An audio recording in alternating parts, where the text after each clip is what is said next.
I got a question from Sherman Chu from Singapore. He says, "Hi Ramsey, I have a question and would like to hear what you think. In traditional martial arts, a full range of striking attacks can be used, including illegal tactics that are illegal in the UFC, such as strikes to the groin, chops to the throat, elbows to the solar plexus, temple strikes, headbutts to the face, and stomps to the feet. Does that mean someone like Ip Man, who uses these illegal striking tactics, will beat Mike Tyson in a street fight brawl? If so, how will Mike Tyson fight back if, say, a kick to Mike Tyson's groin failed to disable him, and he now realizes that his adversary is using no rules fighting style and could maim him with a kick to the kneecap? Will Ip Man's Bong Sao, Pak Sao, Tong Sao Wing Chun tactics beat Mike Tyson's bob and weave boxing tactics in a no-rules fight? Assuming that both fighters are in their prime, what would be the probable outcome? And question 2, assuming Ip Man is 50 years old and Mike Tyson is in his prime, can traditional martial arts still win? Because even though the practitioner is older, he is making up for it by attacking vulnerable points of the human anatomy. What would be the probable outcome? Thanks for your time, Sherman from Singapore." Hey, it's Ramsey Dewey with the JX Fight Club in Shanghai, China. And Sherman, thank you so much for the question. Now, the first part of the question, you addressed what is illegal in the UFC. And let me clarify a few things about the rules of the UFC. Now, some of those things you mentioned, yes, are illegal. Groin strikes, for example, or straight up punching some dude in the throat.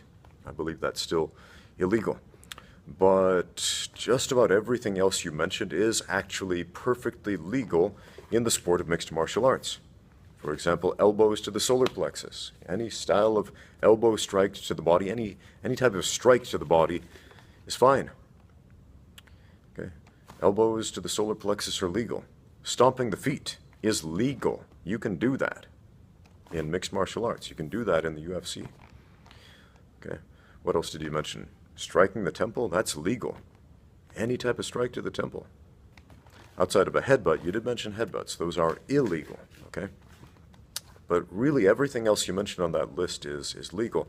And this is interesting because a lot of times when I'm sparring with my new students, they're shocked when I do something that in their mind should be illegal, but it's actually allowed under unified rules. For example, if a standing fighter is standing over somebody on the ground and you kick them in the legs or in the body, it seems a little unsportsmanlike. Seems like something gentlemen wouldn't do, but it's perfectly legal under unified rules or UFC rules. Okay? So the great thing about UFC rules is that even though there are certain restrictions, the stuff that would maim the fighters, like eye gouging, it does allow for, well, a broad enough rule set so that most martial arts can compete against each other in the octagon. Now, the next part of your question, Mike Tyson. Iron Mike Tyson versus Ip Man, the founder, well, not the founder, but one of the great progenitors and masters in Wing Chun. Bruce Lee's teacher, the man who taught Bruce Lee Wing Chun. Okay, now, let me preface all my answers by saying that martial arts is not magic. Martial arts is not magic. As much as I personally wanted it to be magic when I was growing up, when I was a little kid, when I was skinny and weak, getting bullied by bigger, stronger guys, getting beaten up at school, I wanted a system of magic to get me out of there. Martial arts is not magic. It is a system of techniques to improve your likelihood of success. That's it. It is a list of suggestions to make fighting easier, to facilitate the process. Now, Ip Man versus Mike Tyson. Mike Tyson, one of the best heavyweight boxers in the history of the sport, one of the most aggressive, one of the most technical, one of the strongest, I mean, the dude was an animal and a genius all at the same time as far as boxing went. He's one of those guys where, you know, I think Mike Tyson would have succeeded in whatever sport you put him in.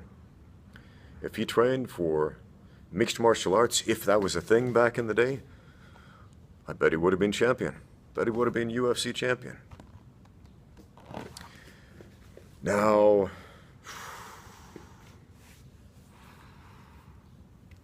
Ip Man was a little dude. Now, I'm not saying little dudes can't fight. I've met little dudes who can fight. But he was a little dude. Check out these pictures. All right. Bruce Lee standing next to Ip Man. Bruce Lee was 135 pounds. He was a short little guy. Ip Man was smaller than that.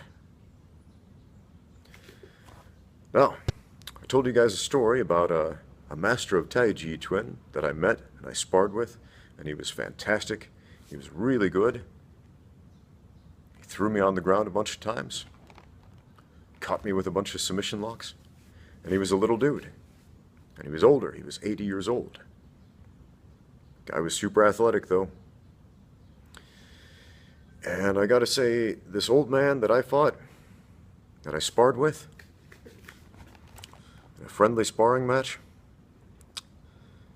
which is not the same kind of thing as a street fight, let me assure you of that. This dude was still bigger and quite a bit stronger than Ip Man. Now, I know size isn't everything, but it certainly makes a huge, huge difference. Let's talk about Bruce Lee for a minute. Bruce Lee learned Wing Chun from Ip Man. And when Bruce Lee got into his first real fight, not a street fight, not a street fight as a child, but an actual fight with a martial artist. And I talked about this in my other video, Bruce Lee versus Wong Jack Man. When he had that fight, and he was using pure Wing Chun, his knowledge of Wing Chun that he gained from Ip Man. In his own words, it failed him.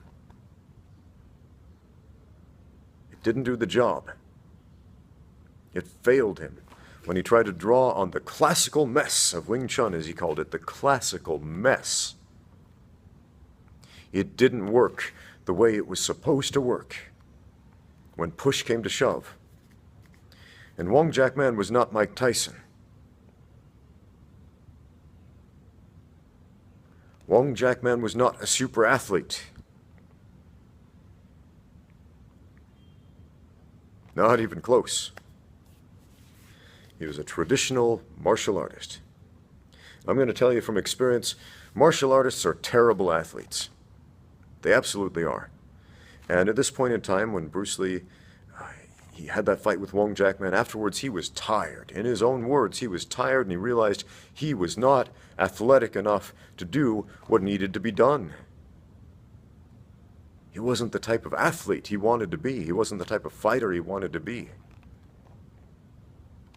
And from that point on, he started making some changes, severe changes in his life, in his training, in his athleticism, in his martial art, in his development of Jeet Kune Do. Now, you may have seen that movie, Ip Man, or Ip Man 2, or Ip Man 3, with Donnie Yen. And it's a fun show. It's cool, that scene where Donnie Yen squares off with all the karate guys and beats them all. He's using those chain punches, bah, bah, bah, bah, bah, bah. And it's a fun movie. I love it. I really enjoyed that film. It was cool to see, that style of choreography. I mean, Donnie Yen is so fantastic with emulating different styles of martial arts on film. But that was a movie, guys. Did Ip Man really do those things? Did he really fight like 50 karate dudes, one after the other? Or all at once? I'm going to venture to say probably not.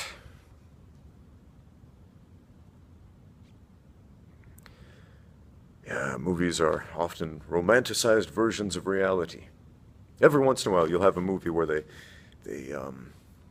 tone it down. They tone down reality because reality is a little too unbelievable, but I don't believe this was the case.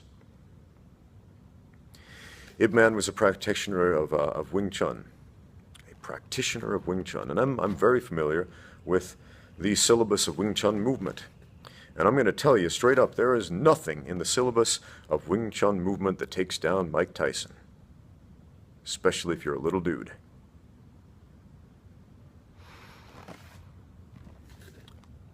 Since I have lived in the People's Republic of China, I've met a lot of practitioners of Wing Chun. And maybe 2 of them knew anything about fighting. And those 2 were not strict practitioners of Wing Chun. They were students of martial arts, all martial arts. And they were athletes. The rest couldn't fight their way out of a wet paper bag. How good was Ip Man? I don't know. None of us know. None of us really know. When we got some pictures of him, some footage of him as a very old man. So we don't know what he was like in his prime. But I've seen a lot of challenge matches between boxers and Wing Chun practitioners, and every single time, without fail, the boxers beat the crap out of them. Wing Chun is a martial art that is great if you're fighting another Wing Chun practitioner. If you're sticking within the syllabus of movement of Wing Chun, that's what it's good for.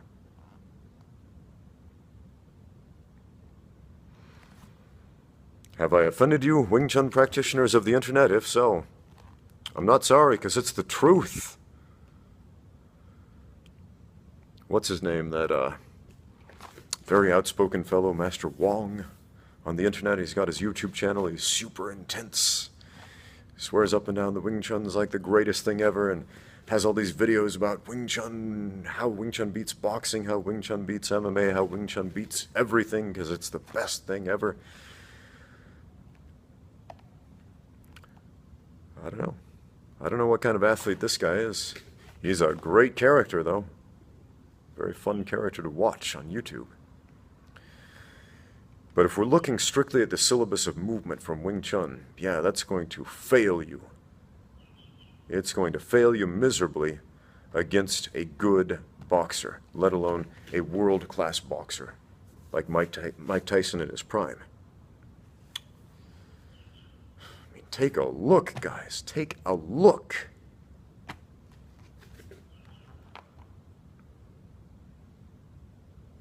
Does a little old man walk away from that?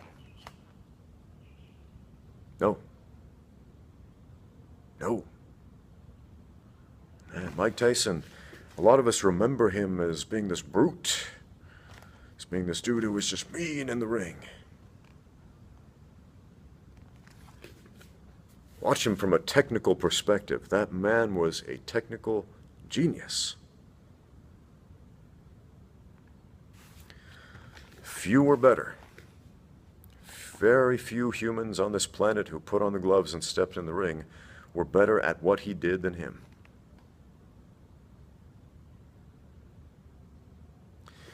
So, to put it as bluntly as I can, if they were to fight in his prime, I think Mike Tyson wins any way he wants. Now, I've already made another video about the concept of using illegal techniques, about using dirty fighting techniques. My dirty fighting video, go watch that one. And I'll reiterate what I said before. If you don't understand position, you don't know how to fight. If you are fighting a boxer who is a master of position on his feet, you will never kick him in the groin. You'll never catch him. You'll never poke him in the eye. You'll never catch him. Boxing is the art of position on the feet.